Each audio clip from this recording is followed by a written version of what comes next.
കുഞ്ഞാടിൻ്റെ ഇളമീനി കൊണ്ടുണ്ടാക്കുന്ന ഹരിസ എന്ന വിഭവമുണ്ട് കാശ്മീരിൽ. ആട്ടിറച്ചി ആവർത്തിച്ച് ചതച്ചൊതുക്കി മിനുക്കി ഉണ്ടാക്കുന്ന മൃദുലമായ വിഭവമാണത്. അതീവ രുചികരമായ ഹരിസ കഴിഞ്ഞാൽ കാശ്മീരിൻ്റെ ആതിഥ്യ മര്യാദയുടെ സൽക്കാര പാനീയമാണ് കാവ. ചെന്നിറമുള്ള ചൂടുപാനീയം. പനിനീരിൻ്റെയും കുങ്കുമത്തിൻ്റെയും ബദാമിൻ്റെയും സമ്മിശ്രഗന്ധമുള്ള കാവ കാശ്മീരിൻ്റെ തണുപ്പിനെ അതിജീവിക്കാനുള്ള മരുന്നുകൂടിയാണ്. തിരിച്ചെടുക്കാനാകാത്ത പ്രണയം പോലെയാണ് കുടിക്കും തോറും വീണ്ടും ആഗ്രഹമേറുന്ന കാവ എന്ന പാനീയം.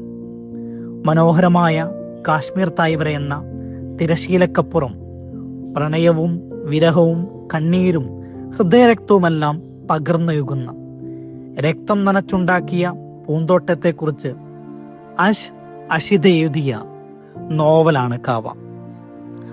അതിസൗന്ദര്യത്തിന്റെ കേദാരഭൂമി തൊട്ടടുത്ത നിമിഷം വിലാപത്തിന്റെ തായ്വരയായി മാറുന്ന കാഴ്ചയാണ് കാവയിലൂടെ കഥാകാരി പറയുന്നത്.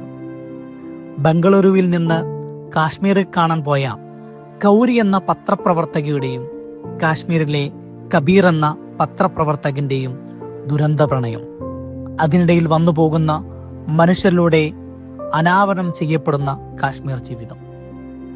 പ്രേമമില്ലാത്ത മനുഷ്യരാണ് ലോകത്തെ ഭരിക്കുന്നത്, അവരാണ് ലോകത്തെ നശിപ്പിക്കുന്നത്. ഈ വാചകങ്ങളിലുണ്ട് കാശ്മീർ ജനതയുടെ നിത്യജീവിതം. പ്രണയവും വിരഹവും കാത്തിരിപ്പും കണ്ണീരുമെല്ലാം ഈ മരണ തായ്വരയിൽ വിതക്കുന്നത് ഒരേ വികാരമാണ്. ഏത് സമയവും പാഞ്ഞു വന്നേക്കാവുന്ന വെടിയുണ്ടത്തുമ്പിൽ ജീവിക്കുന്ന മനുഷ്യരോടൊപ്പമുള്ള സഞ്ചാരം കൂടിയാണ് ഈ നോവൽ. DC ബുക്സ് കോട്ടയം പ്രസിദ്ധീകരിച്ച ഈ പുസ്തകത്തിന്റെ വില 350 രൂപയാണ്.